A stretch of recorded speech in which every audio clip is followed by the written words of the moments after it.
each and every one of your stories touch my heart and inspire me personally. So thank you so much. But not only did you inspire me, you also touched the hearts of thousands of viewers. And I know, because of all the emails, Facebook messages, and comments that I've received, thanking me for sharing your incredible stories.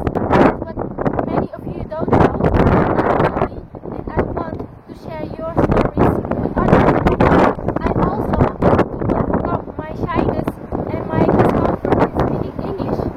I remember the first interview. I was trembling and shaking and sweating, and I was so afraid that this was never gonna work.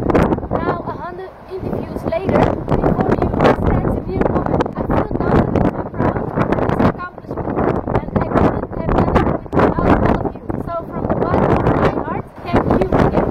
And in closing, I want to thank a very special person, my lovely husband, Sharif Kalam, for everything he has done for me. He believed in me and he always stood by me.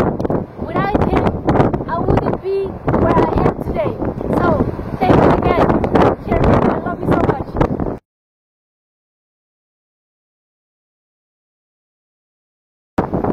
Wow!